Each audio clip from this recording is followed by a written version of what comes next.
Hello, friends.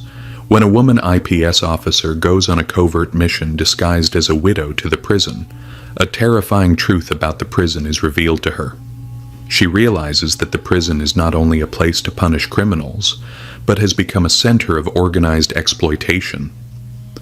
The warden there, in the dead of night, calls the female prisoners to his room and physically exploits them. No female prisoner escapes his lustful advances. Each one is forced to abandon their identity. When the IPS Madam 2 arrives as a prisoner, the same thing happens to her that has been happening to the other prisoners. But friends, what happened next shook the entire prison system. After all, what did the IPS Madam do? To know that, watch the video till the end. You'll have a lot of fun and learn a great lesson. So friends, don't leave the video unfinished because incomplete knowledge is never equal to complete. Now, let's start the video. But before that, I request all of you to like the video, subscribe to the channel. So friends, let's start the video. Friends, it was around 10 p.m. The peace of Delhi seemed even deeper when IPS Bhavna Rathore sat leaning over her table inside the city's luxurious government bungalow. The files scattered in front of her and the blue light from the computer screen illuminated the room as a breeze of silence flowed through. Everything pointed to the fact that it wasn't an ordinary night. Her eyes kept fixing on the heavy file placed on the table as if the file was calling out to her. It read, "Confidential report on mismanagement of women's prison." Bhavna took a deep breath, as if gathering her inner strength, and opened the file. The first page shook her to the core. Inspector Ranjit Yadav was accused of sexual harassment, brutal beating, and mental exploitation of the female prisoners. 2 blurred pictures and a written transcript of an audio clip sent from unknown woods were attached below.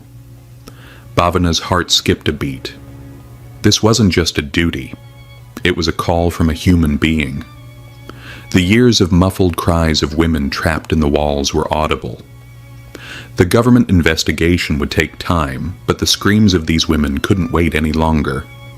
She told herself that night Bhavna made a bold decision.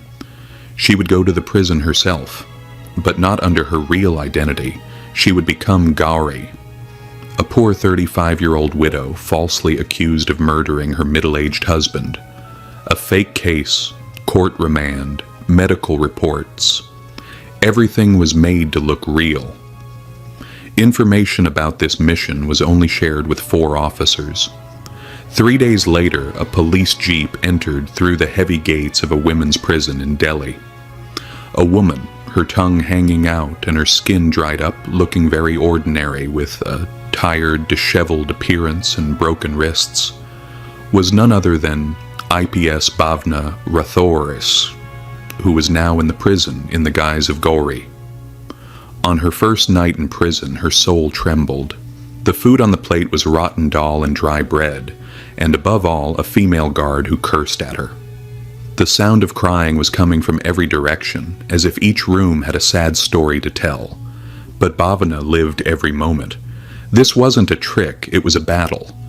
Being a woman and becoming the voice for other women. The next day, a woman slowly came and sat close to her. "Did you just come here, sister? Don't talk too much. If the inspector notices you, your work will be over."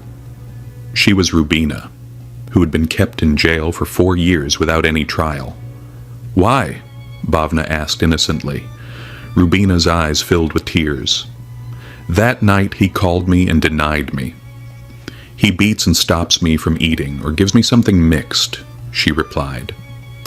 Bhavna's heart was about to break, but she kept her face calm. She knew that this fight wouldn't be easy, but she wouldn't back down. She had hidden a small camera in the wardrobe, which was recording every movement. Her real uniform and mobile driver, Satish, were outside. On the 3rd night, Inspector Ranjit arrived. A tall, heavy-set man with an intimidating look in his eyes and arrogance on his face. "Are you new?" he asked with a smile. Bhavna lowered her head and said, "Gauri, just that." He held her chin and lifted her face. "Fresh air will come in this prison. This is good." Bhavna's body shuddered, but behind her eyes there was a cold fire burning. She checked the camera recordings. Everything was going smoothly, but she couldn't sleep. The crying from the cells disturbed her soul.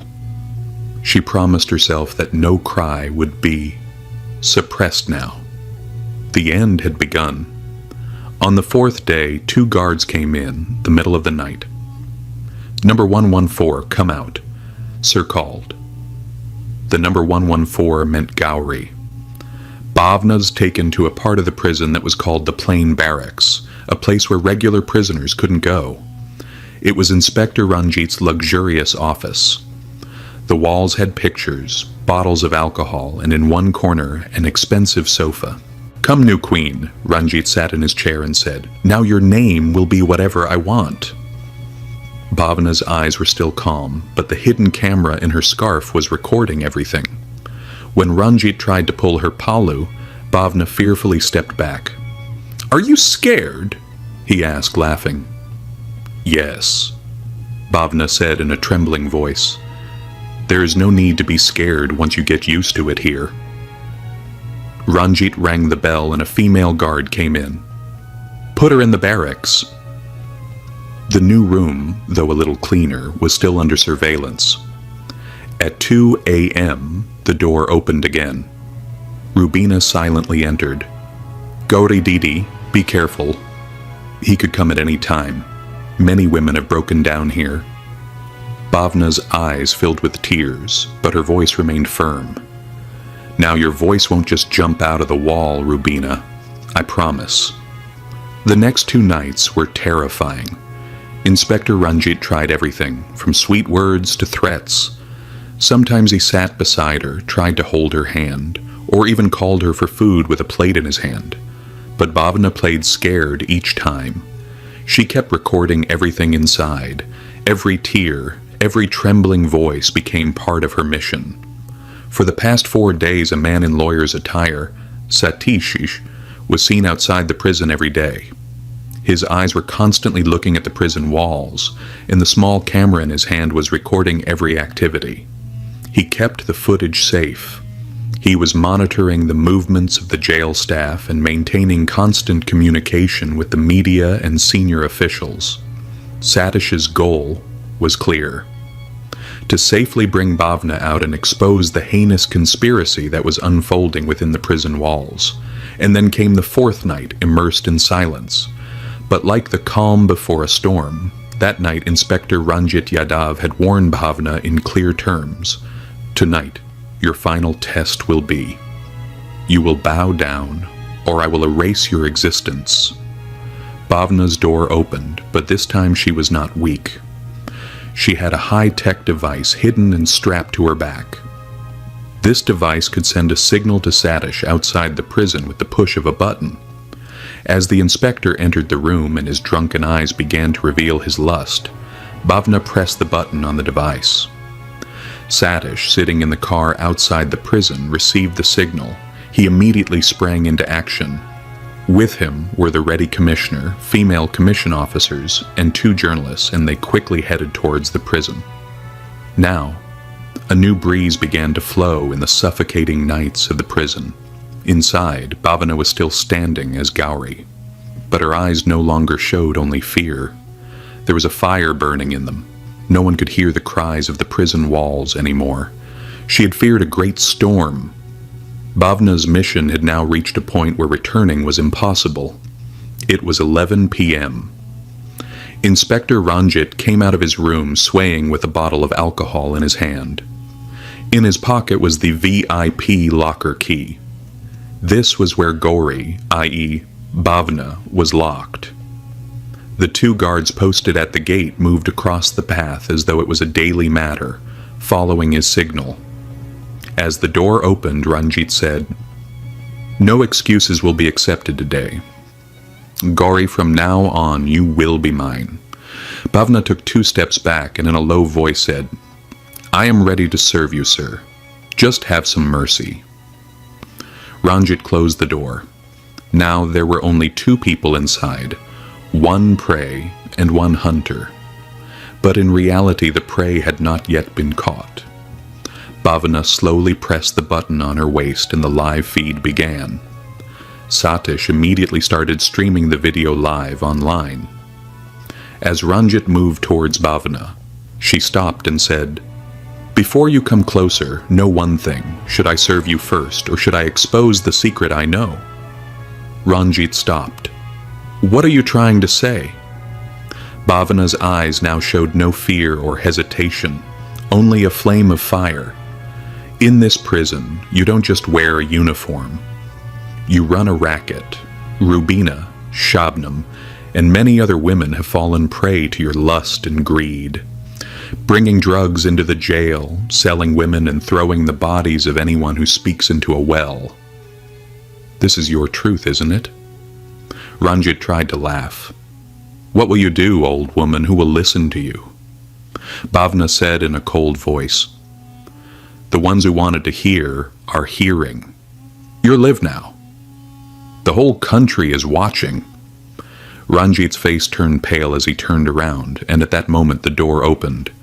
The female commission officers, the police commissioner, the journalists, and Satish entered.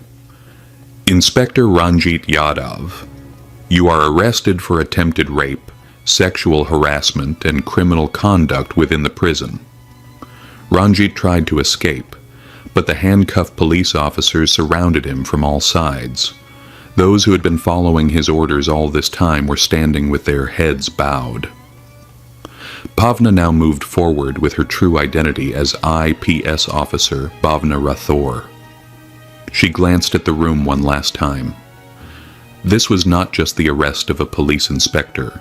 It was the defeat of the system that had been suppressing the cries of women for years.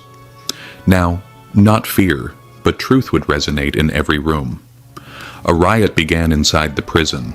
CBC records, files of missing women, fake registers, and drugs started being recovered.